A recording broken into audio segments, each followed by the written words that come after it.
Шановныя сябры, далучайцеся, праз момант пачынаем чарговую дыскусію гэтым разам. Пра культуру будзем размаўляць. Запрашаем сардэчна на сцэну таксама удзельнікаў гэтай дыскусіі.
Добрый день. О, супер.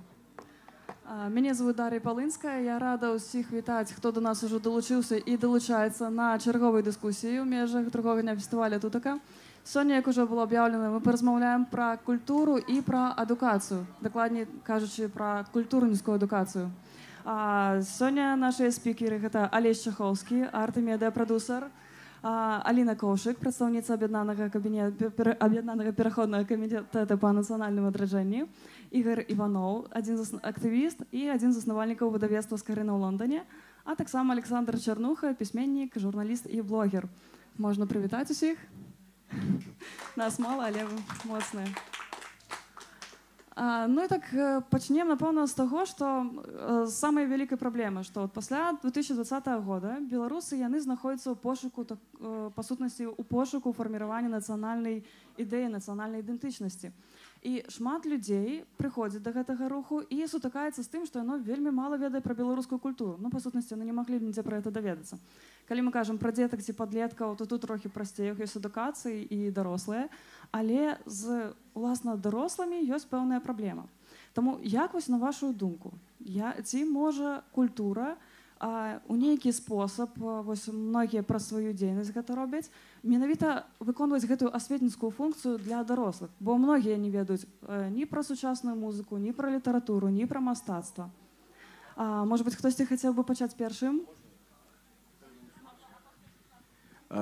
Дякую. Я хочу пачаць з таго, што вельмі часта блытаюць самі паняцці культура і мастацтва. І я бы проста з дазволу усіх удзельнікаў панелі, я бы сказал, што давайте мы звузім, можа, топік. Мы пра што размаўляем? Пра мастацтва ці пра культуру? Таму што культура, вяршыня айсберга культуры — гэта мастацтва, але ўнізе там да халеры ўсяго. Гэта тое, як мы ўжываем ежу, тое, як мы камунікуем, тое, як мы святкуем святы, тое, як мы наша працоўная этыка. То есть гэта все, што стварае вот сабой гэты культурніцкі код.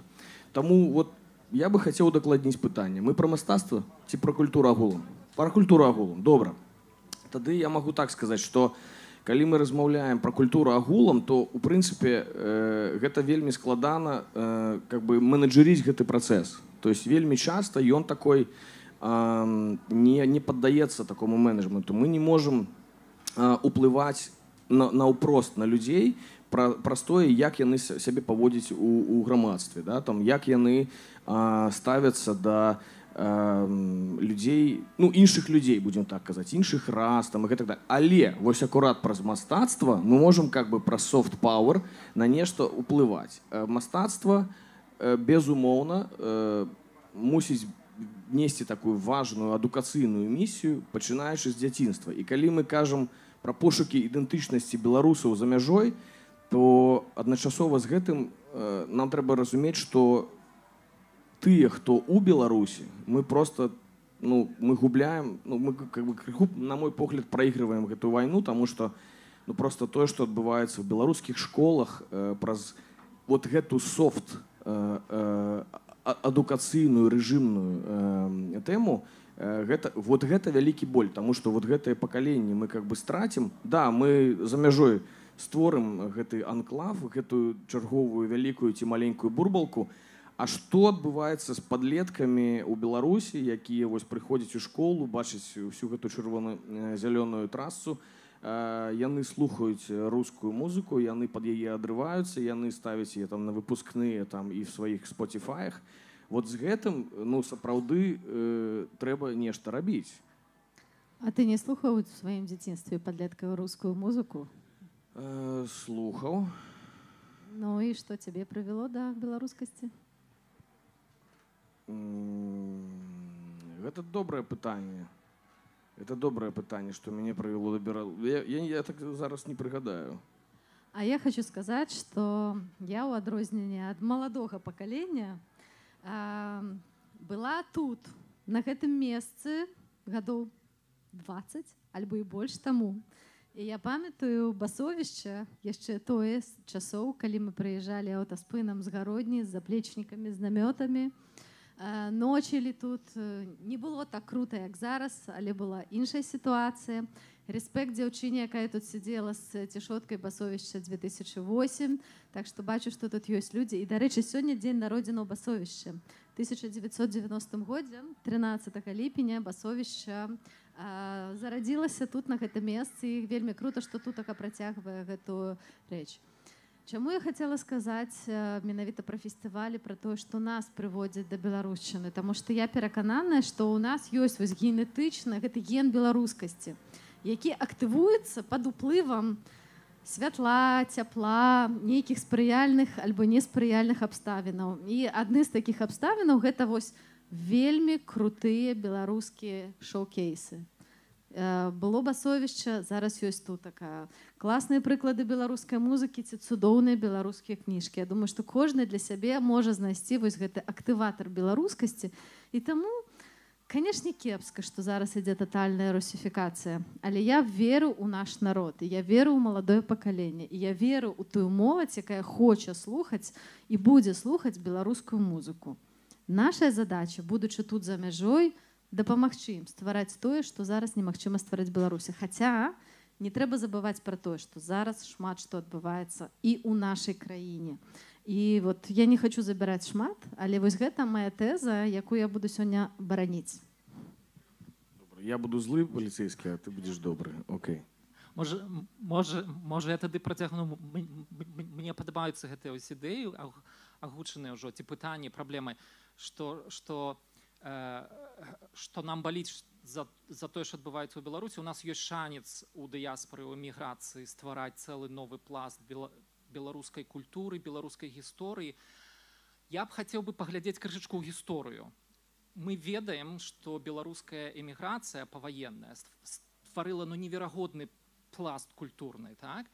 Я рос яшчэ ў тыя часы, калі Беларусь станавілася незалежнай. І я вельмі добра памятаю, як мы для сябе адкрывалі беларускасць, ці прынамсі мы, што людзі майго кола, якія пачыналі цікавіцца ўсім беларускім у 90-х, пачатку 90-х, як мы гэта адкрывалі, у тым ліку з дапамогай таго, што паваенная эміграцыя стварыла.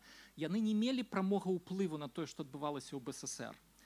Ніякім чынам яны не маглі ўплываць. Так як у нас вельмі абмежаваныя магчымасці яксьці паўплываць на тое, што адбываецца ў Рэспубліцы Беларусь сёння.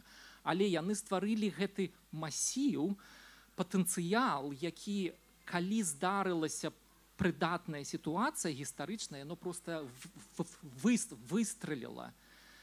Калі я пераехаў жыць у Брытанію і пачаў адкрываць для сябе тое, што ў Лондоне выдавалася, друкавалася дзесяцігоддзямі, у мяне было адчуванне дэжавю, што я гэта ўжо перажыў, таму што я гэта перажыў у Беларусі, калі быў падлеткам. Я чытаў тыя самыя артыкулы ў часопісе «Спадчына», што друкаваліся ў эмігранцкай прэсе ў 60-е, 70-е гады. І я сам рос у 90-е гады на ўсім гэтым. Таму я вельмі пазітыўны і вельмі пазітыўны адносна таго, што мы тут робім. Мы ствараем патэнцыял для будучай Беларусі, які спрацуе. Дзякуй. Дзякуй за гэтыя словы. Я амаль зусім згодны, але хачу заакцэнтаваць увагу на крыху іншым аспекце. Мне падаецца, што калі мы кажам пра вось тое, чым заахвоціць людзей менавіта нейкага не сталага ўзросту, а ўжо дарослых людзей, ужо адукаваных, то тут важна разумець, што іх псіхалогія мала чым адрозніваецца ад псіхалогіі дзіцяці. Іх трэба проста зацікавіць. Калі ім не цікава, яны проста пайдуць у іншае месца і будуць цікавіцца зусім іншымі рэчамі. Чалавек па сваёй натуры істота дастаткова інертная, і ён у праактыўны рэжым выходзіць толькі калі яму нешта цікавае. І пачынаць, мне падаецца, што мы зараз у такой крыху адсутнасці сістэмы каардынат знаходзімся. Калі гэтая сістэма каардынат не выбудаваная, калі няма сістэмнай працы, то першае, з чаго звычайна пачынаецца, з гэта адбудоўкі сваёй нацыянальнай поп-культуры. Са сваіх герояў, са сваіх антыгерояў, якімі сапраўды цікавяцца беларусы. Таму што калі няма цікавых персанажаў у сваёй культуры, яны цікавяцца іншымі персанажамі, яны чытаюць светскую хроніку ў іншых месцах. Дык вось гэтая поп-культура, гэта падмурак, гэта база, на якой потым будуюцца нашыя паверхі нашай культуры і ўжо больш складаныя месседжы і больш складаныя нейкія наратывы. І вось пакуль у нас няма сваёй сапраўды масавай поп-культуры, каб людзі цікавіліся сваім, каб яны абмяркоўвалі сваё, каб гэта быў наш сапраўды беларускі нейкі наратыў і кантэкст, без гэтага не будзе нас. Окей, згодна, дзякуй за меркаванне. Можна яшчэ скажу? Так, безумоўна, але трошки бліжэй мікрафон. Так. Яшчэ ў мяне такое адчуванне, назіранне, што калі людзі пераязджаюць у іншую краіну, шмат хто пачынае менавіта тады пачынае цікавіцца сваім. Я проста бачу, напрыклад, на купаллі, людзі прыходзяць у Лондоне не проста пакупаліць, павесяліцца, паскокаць праз вогнішча. Яны пачынаюць запытвацца: у цябе вышыванка, а яна з якога рэгіёна, а я з іншага рэгіёна, а ці ведаеш, які ў нас вышыванкі былі. І пачынаецца размова пра тое, што тут ёсць бібліятэка, тут ёсць кніжкі, можна паспрабаваць пашукаць і так далей. Людзі сапраўды, і я гавару пра дарослых, яны пачынаюць глыбей запытвацца пра сябе, хто яны такія, шукаюць нейкую на эміграцыі менавіта. Вось так. Але гэта калі мы кажам пра людзей, которые ўжо хоць трошачкі моўна адной нагой ўжо трохі далучаны да культуры. Але ў эміграцыі, напрыклад, часта ёсць такое, што беларусы яны трымаюцца альбо асобна, але бяспечней, можа быць і звычайней трымацца нейкіх рускамоўных асяродкаў, нейкіх сваіх. Плюс ёсць такая праблема, як пагружанне ў іншую культуру, як асіміляцыя. І, напрыклад, калі нешта недаступнае, або, напрыклад, не такое, што ляжыць на відавоку, то людзі могуць проста гэта не пазнаць і пайсці далей, спакойна інтэгравацца тую самую польскую, літоўскую культуру, і папросту яны будуць страчаныя тады. Што можна рабіць на такім практычным узроўні, каб захвоціць менавіта тых, хто блізка да гэтага, але вось трошки не хапае, так? Уключна, так? Супер. Зноў, давайте да псіхалогіі. Кожны чалавек, калі ён пераязджае некуды, ён першую чаргу шукае зону камфорта. І ён шукае у натуральным сваім асяроддзі. Калі ён знаходзіць яе ў рускамоўным асяроддзі, значыць, там яго зона камфорта. І задача, каб чалавек зацікавіўся сваім, стварыць для яго гэтую зону камфорта, каб яму было ўтульна, каб ён бачыў прыгожых, цікавых людзей навокал, каб ён бачыў, што яны ствараюць нейкія цікавыя рэчы, каб яму самому было цікава. Вось гэтая зона камфорта, яна мусіць існаваць для кожнага беларуса за мяжой, каб ён зацікавіўся сваім. Можа быць, яшчэ меркаванне? Я думаю, што, быць можа, зараз шмат у чым наша моцная нацыянальная ідэнтычнасць, яна акурат разбудоўваецца ў сутыкненні з іншымі культурамі. І вось сапраўды тое, што Ігар казаў, што людзі прыходзяць у скарынаўку і у іх адкрываецца вочы, што ёсць цэлы беларускі сусвет, якая паралельны сусвет, які існаваў, яны нават не ведалі. І таму вельмі важна, каб былі вось гэтыя асяродкі, як Скарынаўка, якія, здаецца, вечныя, якія захоўваюць нашыя нацыянальныя скарбы. Але, натуральна, не трэба мець ілюзій, што все туды прыйдуць і пачнуць чытаць кніжкі, якія выдавала паваенная эміграцыя. Вось, таму з'явілася выдаўніцтва Скарыны, якое выдае сучасную беларускую літаратуру. І я таксама падтрымліваю тэзу пра тое, што нам неабходная беларуская поп-культура. Гэта той софт-пауэр, якога нам стратэгічна зараз не хапае. І расійская поп-культура, яна выконвае зараз ролю не проста такую забаўляльную, яна выконвае ролю правадніка пэўных месаджаў, які вельмі відавочна выкарыстоўваюцца прапагандай вайны, прапагандай рускіх каштоўнасцей і гэтак далей. Нам патрэбна больш якаснай беларускай музыкі, нам патрэбныя сапраўды нашыя героі, нам патрэбны наш шоу-бізнес, нам патрэбныя нашыя зоркі. І таму я думаю, што зараз у нас ёсць дастаткова патэнцыялу для таго, каб зараз гэта ствараць, але недастаткова таго, каб гэта утрымліваць. Таму што, натуральна, для таго, каб быць зоркай, трэба канцэртаваць, быць адарваным ад краіны, канцэртаваць толькі па-за межы, у дыяспарах натуральна складана. І мы бачым, як кожная песня, якую выпускаеце там на вібэнд ці яшчэ хтосьці, якая сапраўды гэта падзея, правда? Што все слухаюць, і гэта цікава, і гэта сапраўды прыцягвае. Але я думаю, што нам патрэбныя абсалютна розныя выканаўцы для розных дарослых людзей. Але акрамя гэтага мы мусім таксама працаваць над тым, каб гэтая культура была дасяжная і такая лёгка спажывальная. Таму што глыбей цікавяцца адзінкі, але нам патрэбна стварыць вось гэтую прастору, дзе гэта все так варіцца такім натуральным чынам, і ты просто гэта впітываеш. Так як людзі, якія прыехалі сюды на тутаку, і я ведаю, што ёсць людзі, якія прыехалі ўпершыню, і вось яны там заражаюцца, вось гэтым актывізуюць свой ген беларускасці тут.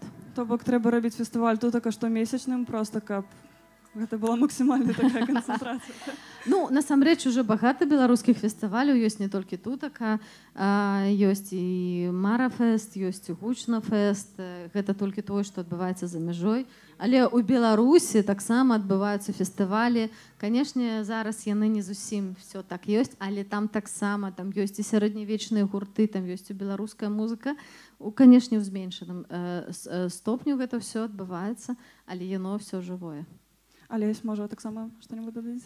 Ну, я дадам такую рэч, можа, што цалкам згодны з тым, што Александр агучыў, што сапраўды нам не хапае такіх поп-місій, да, якія там, за якімі, ну, свая такая попсовы такой канон, умоўна кажучы. І ў гэтым сэнсе нам бракуе ў тым ліку асветы ў сэнсе гісторыі, таму што людзі, ну, што казаць, я тут кожны дзень нейкія новыя рэчы даведаюся, потому што у школе і нават па-за школай, ну вот мой уласны досвед у тым, што я пра трагічную там ноч расстраляных паэтаў даведаўся, можа, там, не ведаю, ну, 5 год таму. Ну, ці гэта моя хіба? Так. Але, ну, так склаўся лёс, што я вот даведаўся толькі, ну, можа, не 5-7 уже, я уже 4 гады не ў Беларусі жыў. Вось. І у школе гэтага няма. То есть все, это как бы раз, няма гэтага пласта інфармацыі, гэтага няма. І урэшце рэшт, вот у нас ёсць зоркі, умоўна возьмем там Макса Каржа ці Славу Камісаренка. І вот у мяне было некалькі спробаў зрабіць такой, ну, бамбічны камедыйны праект медыйны, у якім бы Слава Камісаренка быў бы, ну, как бы фронтменам, да? Ну, просто ён дазволіў бы выйсці за межы гэтай бурбалкі нашай інтэлектуальнай. А яму гэта не цікава.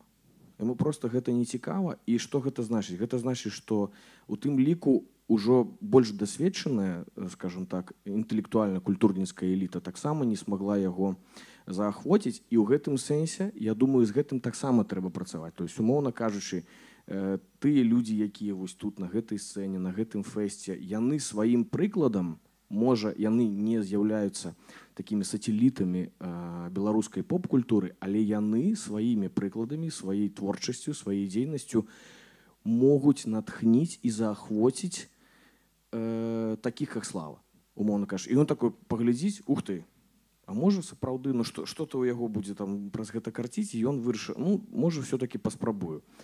Ну, такія вот арэлі. Тут могуць быць два шляхі.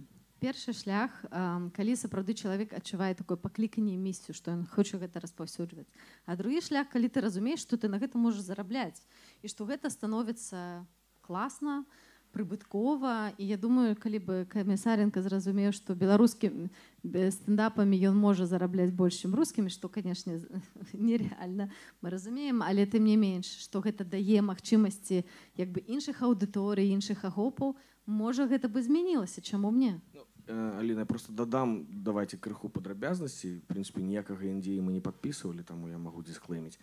Гаворка шла про шоу. То есть такое шоу, ну, на кшталт, там, не знаю, «Рассмеши комика», да, то есть такое шоу, которое бы выстрелило на великую аудиторию, вышло бы за межи вот этой вот стендаповской белорусской бурбалцы, и ён был бы там галоўным героем, и ён бы атрымаў за гэта грошы. Але ён выбірае шлях даваць канцэрты по-руску, it's okay, але, в прынцыпе, ён мецит увогуле в американскі стендап. Так, ну, то есть вот яму цікава по-ангельску ладзіць канцэрты у Амерыцы.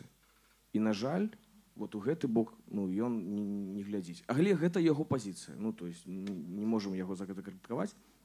Ну, так адбываецца.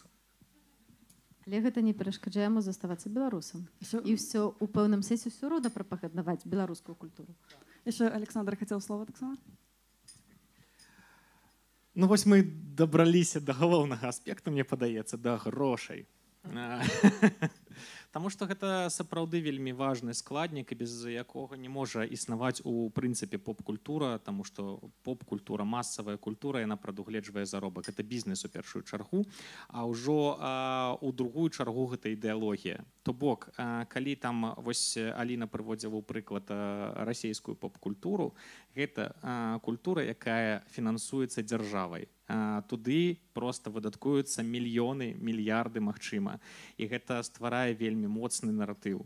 На жаль, у нас такой магчымасці цяпер няма. І я хачу падкрэсліць, калі гэта ўсё адбудоўваць, то гэта мусіць быць адказнасць у першую чаргу беларусаў, беларускага бізнесу, таму што ён мусіць разумець, што гэта інвестыцыя ў будучыню, у стварэнні свайго моцнага незалежнага рынку, на якім гэты бізнес можа потым і развівацца.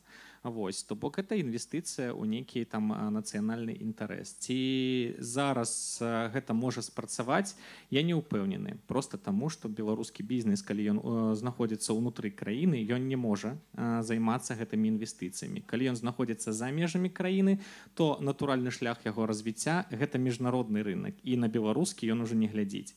Таму гэта вельмі складанае рытарычнае пытанне, як гэта адбудоўваць і дзе браць грошы на гэтую адбудоўку, таму што у мяне, напрыклад, адказу няма. Фінансаванне самімі людзьмі такіх маштабных праектаў гэта таксама утапічная з'ява, проста таму, што гэта вельмі дарагія праекты. І спачатку трэба бачыць вынік, чалавек мусіць бачыць, што вось яму гэта цікава і ён хоча гэта прафінансаваць. Калі не, калі гэта проста на паперчыне нейкі праект, то ён, напэўна, пройдзе міма. Вось такая у мяне складаная тэма. Магчыма, у вас ёсць ідэі, як гэта мусіць развівацца, тады я б, канешне, з задавальненнем вас паслухаў. Ігор, вы таксама хацелі штосьці дадаць, так? Ну, уже, можа, цягні крышку прайшоў. Тут думка сапраўды крыху звярнула ў той бок, які, я думаю, што мы хочам абмеркаваць, но ўжо калі ў мяне мікрафон. Я вам правяду прыклад вельмі цікавага драматурга Мікіта Ільінчык. Ён тут жыве ў Польшчы, ён сам з Беларусі.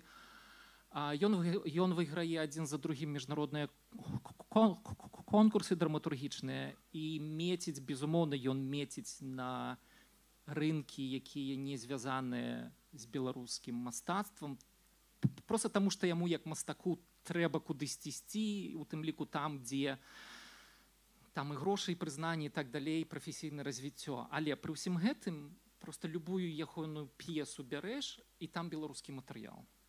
Ён піша Ён цяпер іх піша па-польску свае п'есы, іх перакладаю, там у тым ліку я перакладаю на беларускую, на ангельскую, іх перакладаюць на ангельскую. Ну вот, карацей кажучы, адзін з шляхоў якогасьці беларускага мастацтва гэта вот у спалучэнні вось гэтых амбіцый міжнародных, але ў той жа час вось заставацца з гэтымі каранямі, штосьці беларускасцю гэта прыносіць. І нам гэта трэба святкаваць. Такія прыклады трэба святкаваць нам. Дзякуй. Окей. Ну вось, да, мы ўжо падышлі да гэтага пытання з фінансаваннем, так? Але няўжо ўсё настолькі вот сапраўды безнадзейна? Ну, то бок зараз вельмі часта можна сустрэць звесткі, што, напрыклад, там на нейкі грант падалося там вельмі шмат праектаў і ухвалілі некалькі, або шмат праектаў закрываюцца. Ці можа быць, што ў нас все-таки нейкая культура такая можа з'явіцца беларуская, сама падтрымкі развіцця сваёй культуры, калі гэта не адбываецца на такім дзяржаўным узроўні, або гэта можа быць у будучыні будзе адбывацца на дзяржаўным узроўні, што культура фінансуецца не ў апошнюю чаргу, а такім ўжо вызначэннем ейнай ролі. Мне мікрафон. Калі б у нас сапраўды было міністэрства культуры, быў бюджэт, можна было б размаўляць інакш. У нас есть міністэрства культуры, у тебя есть бюджет? Без бюджета. Шановнае гаспадарства, культура – гэта вельмі дарагая справа. І таксама трэба разумець, што ні палякі, ні літоўцы не зацікаўлены тым, каб падтрымліваць сапраўды беларускую культуру. Яны зацікаўленыя тым, каб падтрымліваць сваю культуру. Ну, хіба што, так як мы знаходзімся тут на Падляшшы, беларусы, дзе з'яўляюцца нацыянальнай меншасцю, то тут ёсць такі своеасаблівы вайб нацыянальнай меншасці і ёсць пэўныя рэсурсы на падтрымку беларускай культуры як культуры нацыянальнай меншасці. Вось. І гэтае пытанне, безумоўна, вельмі складанае. Я таксама заклікаю не ставіцца да культуры як да чагосьці вельмі сталага. Сапраўды яна жыве, памірае, гэтыя праекты развіваюцца, новыя, старыя закрываюцца. Ну, так ёсць. І так ёсць паўсюль, нават калі ёсць цудоўнае фінансаванне. Шукаць шляхі трэба. Я хочу сказаць, што у нас атрымліваецца знаходзіць грошы у прыватных асобаў таксама на падтрымку пэўных беларускіх праектаў. Гэта заўсёды праца, якая вядзецца вельмі кропкава, на вельмі канкрэтныя прадукты, на вельмі канкрэтную дзейнасць. І ёсць мецэнаты, якія сапраўды падтрымліваюць беларускую культуру. Калі яны веряць у гэты праект і калі яны дакладна разумеюць, на што пойдуць гэтыя грошы. У звязку з тым, шановнае гаспадарства, у мяне для вас ёсць падарунак. Вось калі я ўжо пачала гаварыць пра тое, як нашы мецэнаты падтрымліваюць нас, вось выйшла кніжка «Бела-чырвона-белы». Гэта першая манаграфія, прысвечаная беларускаму сцягу, якая без прозвішча аўтараў, якія знаходзяцца ў Беларусі. Але гэта сапраўдныя гісторыкі, навукоўцы. І гэтая кніжка была выдадзена дзякуючы падтрымкі прыватных грошай. І таму тыя, хто знаходзіцца ў нас у аўдыторыі, вы маеце шанец сёння выйграць гэтую кніжку. Калі будзеце задаваць пытанні, потым напрыканцы мы выберем адно пытанне, аўтар атрымае кніжку.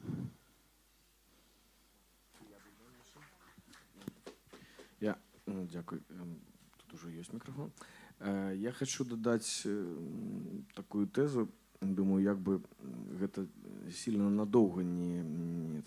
Але хочу пачаць з агульнага. Я лічу, што праблема большасці беларусаў у тым, што мы так доўга усе жылі пад прыгнётам аб'юзера і аб'юзіўнага рэжыма, што нават калі мы вырываемся на свабоду, мы как бы разгублены. І вельмі часто я заўважаю такую штуку, што вот аддайце грошай там, аддайце нам лідера, пускай лідер скажа, што нам рабіць там. Ну не, ну так гэта не працуе. То бок мы вырвались, давайте как бы адукоўвацца, давайте адаптавацца, давайте вывучаць кейсы іншых краін, іншых праектаў там і гэтак далей. Я до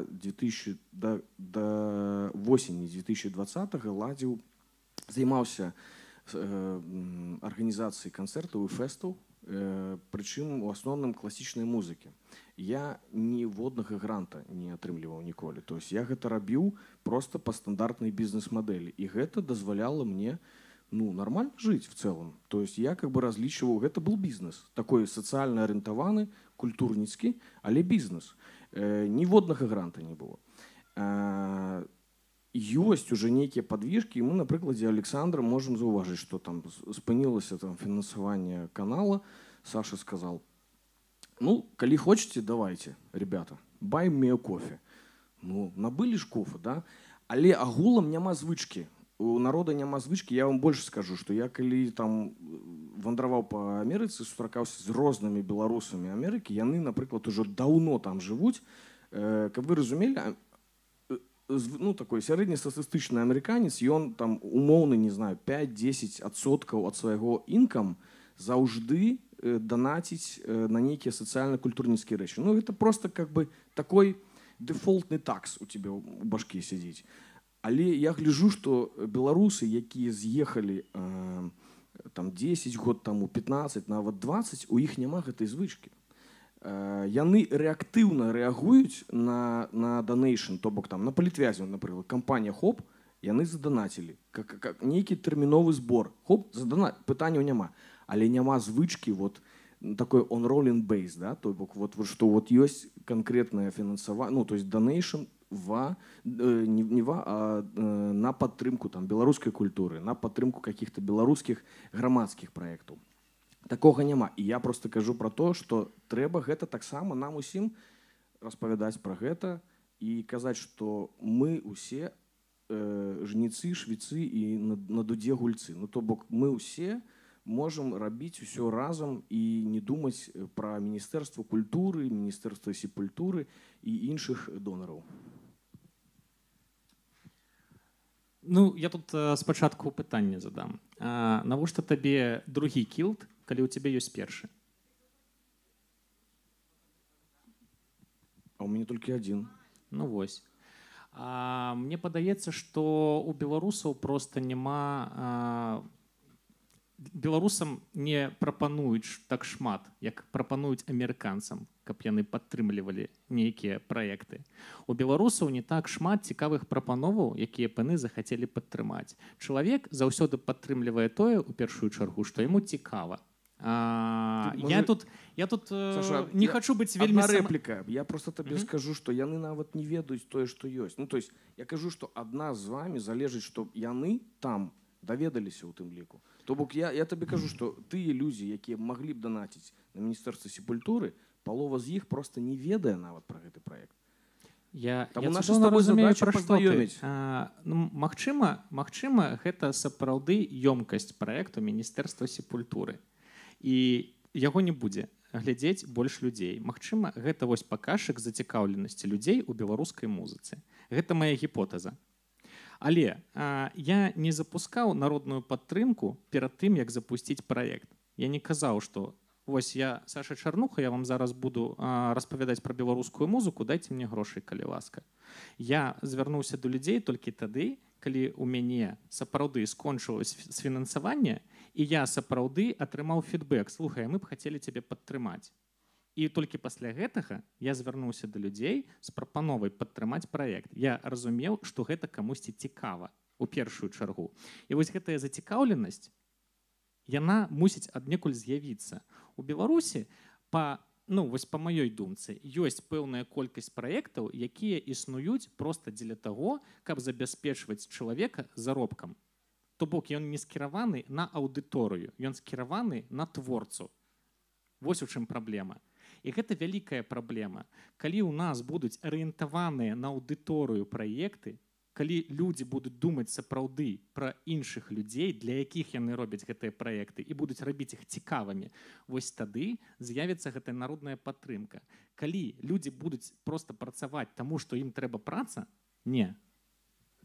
Насамрэч няма супярэчлівасці ў тым, што казаў я, і то, што кажаш ты. Я ўвогуле кажу, што людзям сферы арта і культуры бракуе, і у тым ліку НГО сектара, грамадскага сектара, бракуе бізнесовага разумення. Таму што яны, некаторыя проста дзесяцігоддзямі займаюцца гэтай дзейнасцю, і сапраўды яны разумеюць, што там трэба знайсці грант, інстытуцыйная падтрымка, у нас гэта будзе, у нас будзе какая-то актыўнасць, мы адсправаздачымся перад донарамі, все. І няма гэтага бізнесовага падыхода, разумення сапраўды, які KPI сапраўдны, якая аўдыторыя, што мы з ёй робім, які social change і гэтак далей. Ну то есть няма бізнеса. Ще раз. Я б сказав, що нема не бізнесового підходу, а нема розуміння аудиторії. Люди не відчувають людей, для кого вони роблять. Вони не бачать твари людей, для яких вони роблять свій продукт. Гэта не выключае адно натуральна. Але калі мы кажам толькі пра KPI, пра паказчыкі, пра вось гэты бізнесовы менеджмент, мы выключаем чалавечы фактар, а ён перадусім, панад усім. Я бы тут не пагадзілася, потому што мне здаецца, што акурат бізнес вельмі добра ведае звычайна добры бізнес, на каго ён працуе. Ён выдатна даследуе сваю аўдыторыю і выдатна ведае, на што скіравацца, як збудаваць кампанію так, каб зацікавіць тых людзей, вось якія з'яўляюцца нашай мэтавай групай. Таму вот тут я бы не пагадзілася. Таму я і сказаў, што яно адно не выключае. Абсалютна не выключае і не трэба, каб яно выключала. А я бы хацела нас вярнуць як бы да пачатковага пытання, таму што уже зайшлі трохі ў дзебры. І мне падаецца, што акурат вот шлях праз культуру гэта тое, што зараз што нас фактычна ўратуе, што дазволіць нам захаваць нашу тоеснасць, нашу ідэнтычнасць. І сапраўды шмат людзей, асабліва пасля 20-го года, які проста, падаецца, прачнуліся, абудзіліся, як тут такая фэст абуджаных, так вось і шмат якія беларусы абудзіліся і паглядзелі, што сапраўды ёсць гэты беларускі сусвет, і яны хочуць спажываць вось гэту культуру ў такім лайтовым фармаце і пачынаюць шукаць гэтую інфармацыю. Таму вось наша задача, як тых людзей, які там прафесійна больш ці менш займаюцца культурай, даходзіць да гэтых людзей. І гэтых людзей у Беларусі вельмі багата. І сапраўды такі зараз добры час, каб даносіць да іх і музыку, і кніжкі. Са спектаклямі можа быць цяжэй, але сапраўды, паверце мне, зараз нават не гледзячы на моцную хвалю русіфікацыі, мы бачым, што ідзе такі не падкрэслены, але рэзістанс захавання беларускай культуры на такім вельмі лакальным узроўні, каб не выклікаць занадта моцнай рэакцыі з гары, але ёсць там і рыцарскія фэсты, ёсць нейкія этна-фольк-фестывалі, адчынілі музей маляваных дываноў, ёсць цудоўныя выставы народных строяў. Хтосьці, хто цікавіцца, можа для сябе гэта знайсці. І праз тое, што, в прынцыпе, альтэрнатываў зашмат няма, у Беларусі людзі гэта таксама спажываюць. Вельмі добрае падсумаванне. Калі больш ніхто так не хоча выказацца зараз, можа быць, перайдзем да пытання ўжо. Вось ёсць пытанне, а мікрафон? Ці падыду там? Окей, зараз я да вас падыду.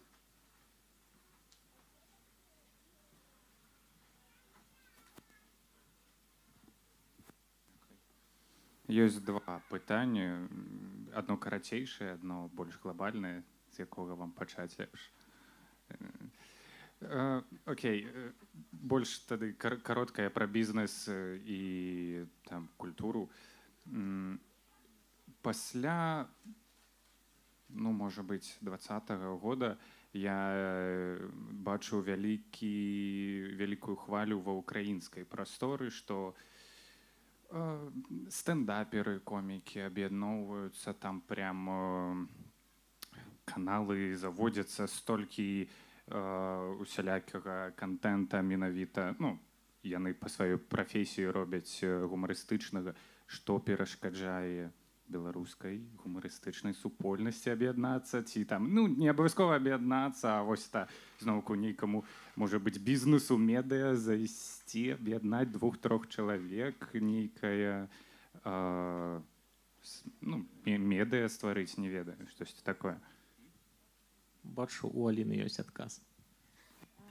Ну, ёсць аб'яднанне беларускіх комікаў пан-стендап, якія спрабуюць гэта зрабіць.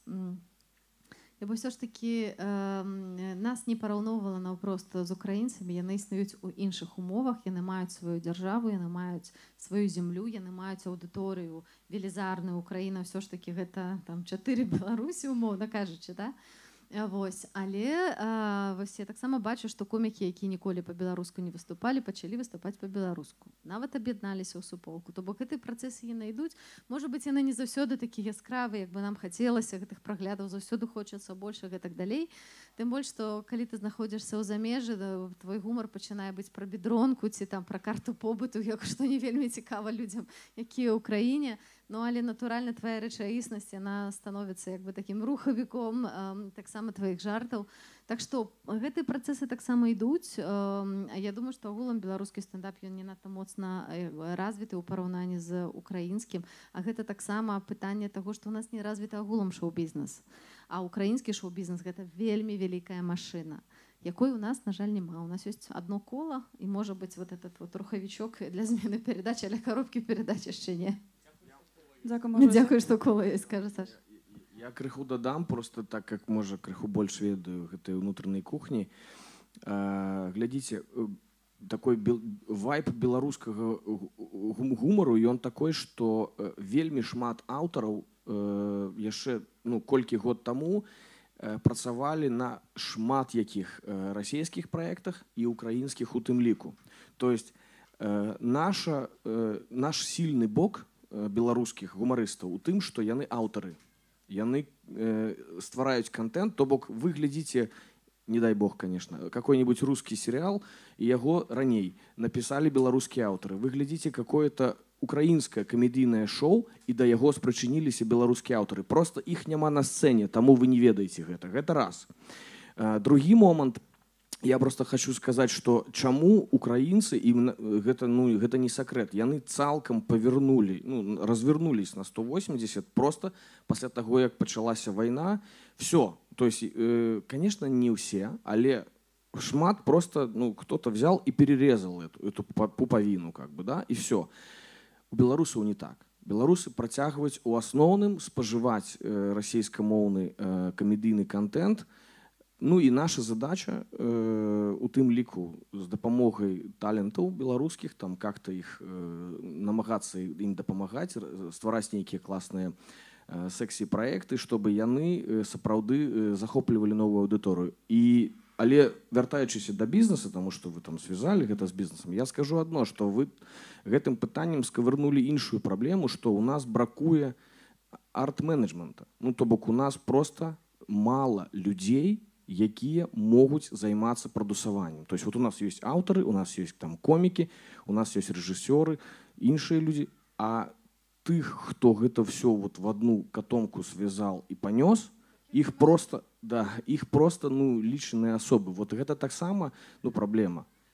Я хочу дадаць яшчэ адносна украінская дзяржава прыклала шмат высілкаў і намаганняў, каб праводзіць палітыку украінізацыі, каб уводзіць украінскую мову таксама ў папулярную культуру. Прыгадайце, гадоў 10 таму шмат расійскай мовы было таксама там. Таму гэты працэс ён ідзе ва ўкраіне, ён ідзе у нас. Ну і трэба, канешне, больш менеджераў, тады будзе каму кіраваць гэтай машынай. А другое? Другое больш глобальнае і к пачатку размовы. Што такое беларуская культура? Дзе яна? Як яе адзначыць? Ці мусім мы адмаўляцца ад таго, што з'явілася ў савецкі час, ад таго, што прыйшло да нас з Расіі? Ці мусім мы проста гэта ўзяць, пераварыць неяк на беларускі манер? Ці мусім мы так атысці ў старонку і спрабаваць штосьці стварыць сваё? Дзе яна пачынаецца, дзе яна скончваецца? Вядома, што няма меж, это спектр, але выкрэсліць Савецкі Саюз і пачаць з 20-х гадоў, там беларуская культура была і адштурхоўваецца адтуль, ці ўзяць вот это ўсё, пераварыць і такое.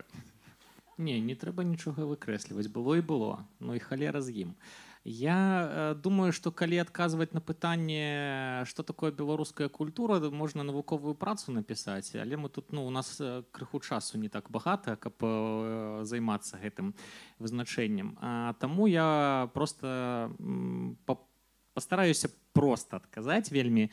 Вы ж усе глядзелі, калі жывеце ў Польшы, серыял 1670, так? Вось. Ён вельмі добра характарызуе польскую культуру со своими локальными мемами, со своими нейкімі локальными звычкамі, со сваім нейкім локальным сцёбам. Вось попытайцеся уявіць сабе 1670 толькі пра Беларусь, і тады вы добра сфармулюеце, што такое беларуская культура. Ну, я б цягнуў, канешне, чым больш у нашу беларускую культуру, адмаўляцца ад таго, што патэнцыйна там можа быць проста няма сэнсу. Але ёсць, канешне, будуць заўсёды паўставаць такія пытанні, напрыклад, ці расейскамоўныя творы літаратурныя, ці належаць яны да беларускай літаратуры. І я пару месяцаў таму назад патрапіў гарачую ваду ў Фейсбуку, калі я штосьці там адказаў адной крытыкесі з Беларусі пра тое, што мы не выдаем кніжкі па-беларуску, проста таму што аўдыторыя расейскамоўная не купляе нашы... Таму што аўдыторыі беларускамоўных кніжак і расейскамоўных кніжак у дыяспары катэгарычна адрозніваюцца, і проста з камерцыйнага пункту гледжання вось нам гэта няма сэнсу гэта рабіць, так? І за гэта паўстала вялікая дыскусія, але для сябе я што вынес для сябе з гэтай дыскусіі, гэта тое, што, безумоўна, тое, што пісалася на ідыш беларускімі аўтарамі, гэта, канешне, беларуская культура, гэта беларуская літаратура. Тое, што пісалася па-польску Міцкевічам, перакладзе на беларускую, што гэта не беларуская літаратура, ясна, што беларуская літаратура. Дык вось лакмусавай паперкай для мяне стала, як я вызначыў, што ўсё належыць тое да беларускай літаратуры, што будзе перакладзена на беларускую. Калі мы, беларусы, вырашылі не перакладаць на сваю беларускую з ідыша, з польскай, з расейскай, гэта не належыць нам. Мы вырашылі ў выніку, праз нейкі такі працэс гістарычны, мы высветлім, што належыць да нашай беларускай культуры, але ў гэты момант я б не адкідаў бы нічога. Пішыце на мовах, на любых мовах, пішыце. Гэта ўсё частка нашай беларускай супольнасці. Мне падабаецца, што не трэба нічога нікому аддаваць. Забіраем усё максімальна ў беларускую культуру. Што істотна, з майго пункту гледжання, што мы павінны перадусім дэкаланізаваць наш мозг і глядзець на тое, што адбываецца ў нашай культурніцкай прасторы праз беларускую прызму. І тады ўсё становіцца раптам беларускім. І тады ў нас няма пытанняў, што ёсць беларуская культура, хто ёсць беларускі аўтар. Я цалкам за тое, каб было як мага больш усяго на беларускай мове, але я ніколі не буду адмаўляць тых аўтараў, якія пішуць па-расейску. І нават Саша Філіпенка, які пісаў па-расейску, пачаў выдаваць свае кніжкі па-беларуску. Я лічу, што гэта класная перамога. То бок ён зразумеў, што зараз той момант, калі кніжкі трэба выдаваць па-беларуску.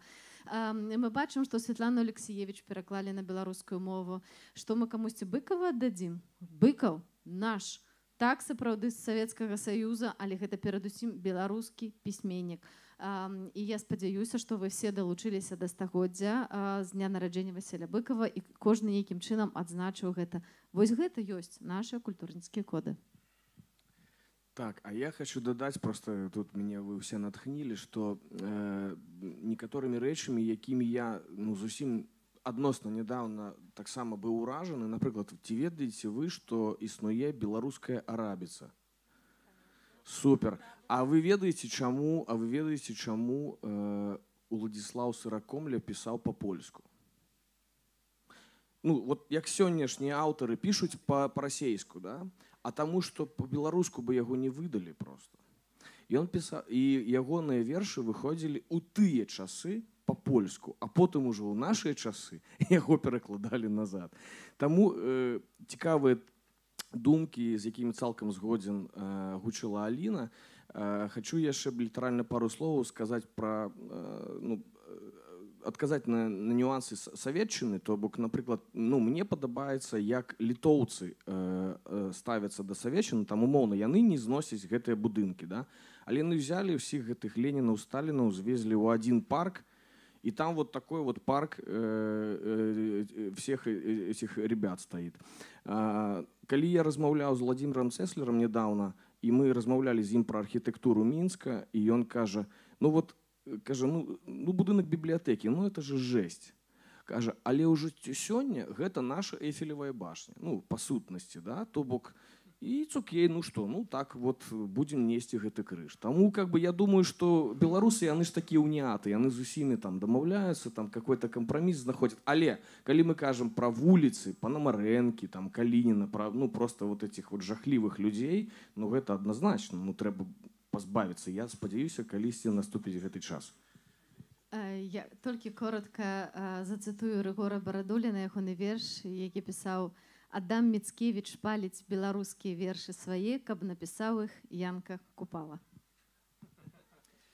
Я тут хочу дадаць, што ну насамрэч лічыце часткай беларускай культуры ўсё што заўгодна. Хочаце Тэйлор Свіфт лічыце часткай беларускай культуры, хочаце, не ведаю, там Тэрмінатара лічыце часткай беларускай культуры. Як вось недаўна смяяліся з таго, што Тэрмінатара раней у Польшы перакладалі як электронічны мордэрца. Ну вось ужо вам гатовы польскі мем. Ну, калі ласка, перакладзіце на беларускую мову Тэрмінатара і таксама лічыце гэта часткай беларускай культуры. Усё, што вы захочаце, з'яўляецца часткай беларускай культуры. Пытанне толькі вашай фантазіі.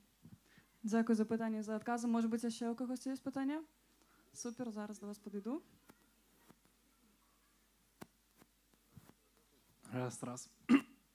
Я выбачаюся, я не ведаю, атрымаецца задаць пытанне ці не, бо ёсць такая рэпліка ў галаве. Я паспрабую сфармуляваць пытанне, але зайду крыху, можа, з тылу, як я сяджу. Мне падаецца, калі мы разважаем пра беларускую культуру, мы разважаем пра дэрыватывы. Бо любая культура любой краіны, як мне падаецца, яна ёсць производнай гэтай дзяржавы, гэтай супольнасці асабістай, якая ну, па гістарычных прычынах жыве на пэўнай тэрыторыі. І вот галоўны А можна... Не, дзякуй. Слухайце, і галоўная рэч, якую мне, як мы падаецца, можа мы яе падразумеваем, але не прагаворваем, але гэта важна, я лічу. У чым каштоўнасць беларускай дзяржавы ўвогуле, якая спараджае усю гэтую беларускую культуру. А каштоўнасць беларускай дзяржавы, яна ляжыць, вось зараз мы можам паглядзець на Украіну. Каштоўнасць любой дзяржавы у тым, каб супольнасць жыла сваё жыццё па тых правілах, па якіх яна для сябе вызначыла. І далей пытанне культуры становіцца ну, простым як апельсін. Таму што ўся культура працуе на тое, каб выжывала пэўная супольнасць людзей на пэўнай тэрыторыі, пэўныя людзі. Ось, і тады бярэ культуру агульнасветавую і пачынаем узначаць сваю беларускую культуру, пра тое, што вы зараз сказалі, перакладамі, і мне падаецца толькі перакладамі. Ось, і узбагачаем беларускую культуру, каб яна забяспечвала жыццё гэтай супольнасці. Ці вы згодныя, ці не? Дзякую за пытанне. Хто хоча адказаць? Я не ведаю, ці я дакладна зразумела, але не магу пагадзіцца з тым, што дзяржава гэта ёсць тое ж і крыніца культуры. Крыніца культуры гэта перадусім людзі, гэта перадусім народ, гэта супольнасць. Роля дзяржавы ў развіццю культуры важная, але я бы не сказала, што найважнейшая. Можна я хуценька дадам. Ведаеце, у перыяд барокка, я просто па класічнай музыцы гік, было да халеры кампазітараў. Але да сённяшніх дзень дайшло колькі, да, там, ну, Бах і кампанія. Бабах. Я могу так сказаць, што пройдзе 100-200 год і песні НРМ будуць, а песні сестёр Груздзевых не. Я схіляюся да думкі, што ўсё ж такі культура сыходзіць ад нацыі, ад народа, так? Ну, конечно, вялікае тады пытанне, а ці беларусы гэта ўжо нацыя, ну мы нацыя на нейкім этапе фармавання, цудоўна. Вось. Дзяржава можа дапамагаць, можа не дапамагаць. Але нават у БССР, калі падумаеце, у БССР, якая ну, не зусім была ўжо такая нацыянальная дзяржава для нас, але падумайце пра вынікі працы Акадэміі навук там. Беларуская лінгвістыка суперразвітая. Вось. І мова наша даследаваная фенаменальная і унармаваная фенаменальная. Колькасць слоўнікаў, колькасць энцыклапедыяў, якія былі створаны. Пры ўсім тым, што народ, насельніцтва размаўлялі збольшага па-расейску і не было там такой асаблівай нацыянальнай палітыкі ўжо моцнай. Таму я б сказаў бы, што шмат чаго ў нашай гісторыі здарылася выпадкова, інцыдэнтальна, але яно здарылася. І ў выніку мы жывём, як беларуская нацыя. Таму яшчэ там быў момант, было сказана, што трэба перакладаць. А ведаеце, з пункту гледжання выдаўца цяпер вельмі выразна бачна, што людзі, што мы тут, у дыяспары, мы хочам чытаць перадусім не пераклады, а сваю літаратуру. Тое, што прадаецца, гэта беларуская літаратура. Тое, што купляецца. Пераклады не так папулярныя ўжо. Была якаясьці хваля. З'явіўся інтарэс да нашай уласнай літаратуры. Ну вось. Дякую. Дякую. У нас ще час на некалькі питань. Може бути, ще хтось? Так, вже йду. Виключите мікрофон там. Ну, спочатку я, калі можна, свае развагі наконт таго, што можа спрыяць развіццю беларускай культуры. Гэта хвалюе нас. Грошы там, ці запатрабаванне публікі. Я лічу, што калі ёсць ад сэрца жаданне заявіць аб Беларусі, дапамагчы Беларусі, зрабіць адметным нейкі твор, чтоб ганарыліся, сказалі, да гэта беларусы, гэта беларускае. Для гэтага павінна быць у сэрцы жаданне чалавека. Не грошы найперш мець. Хай яны будуць таксама, але найперш, каб было жаданне заявіць аб Беларусі. А пытанне такое ў мяне. Пасля 20-го года раз'ехаліся, шмат беларусаў, у тым ліку, якія да культуры маюць вялікія адносіны. А хто каардынуе, па ўсім, можна сказаць, свеце зараз працу у культурным напрамку, хто каардынуе, хто можа дапамагчы, хто пачуе тых, хто спрыяе культуры. Дякую вялікі за ваши развагі. Канешне ж, перадусім сапраўдная культура місіянерская, яна нараджаецца ў сэрцы і хутчэй насуперак, чым дзякуючы сітуацыі. Тут я з вами цалкам згодная. Але хто каардынуе культуру? Глядзіце, мы зараз зноў вяртаемся да такога дыктатарскага стыля мыслення, што хтосьці штосьці мусіць каардынаваць. Культура — гэта настолькі жывая матэрыя, гэта настолькі непадпарадкаваная нікому, і дзякуй Богу, што яна такая ёсць. І яе сапраўды трэба падтрымліваць, даваць магчымасці развіцця, але не трэба з ёй нічога рабіць. Хаця, канешне, вельмі важна падтрымліваць тыя накірункі культуры ці мастацтва, якія не з'яўляюцца камерцыйнымі, але не з'яўляюцца важнымі стратэгічна для выжывання нацыі. Таму што не на ўсім можна зарабляць грошы. І гэта задача, на маю думку, дзяржавы. То бок мы разумеем, што ёсць музеі, якія камерцыйныя могуць зарабляць грошы, але ёсць музеі, якія проста мусяць быць, каб захаваць нашу спадчыну, гісторыю, лакальную ці так далей. І ў гэтым ёсць місія дзяржавы. І я спадзяюся, так яно і будзе. Дзякуй. Яшчэ, можа быць, хтосьці адкажа? Не? Добре, дзякуй. Яшчэ пытанне. У нас яшчэ ёсць трохі часу. Нагадаю, што за лепшае пытанне у нас будзе прыз такі. Так што хтосьці, можа быць, яшчэ? Не, то, напэўна, ўжо тады прапаную выбраць лепшае пытанне, якое сёння было.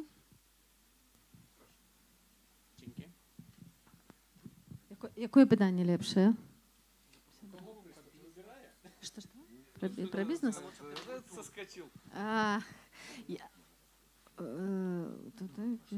Так, я думаю, што мы тут параіліся і вырашылі, што першае пытанне, якое было звязана з бізнесам і такім, што ёсць беларуская культура. Не ведаем, як вас завуць. Дзякуй вялікі. Калі ласка.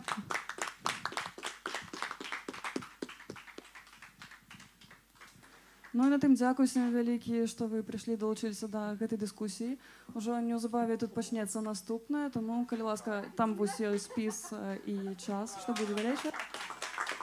Дзякуй вялікі. І да сустрэчы.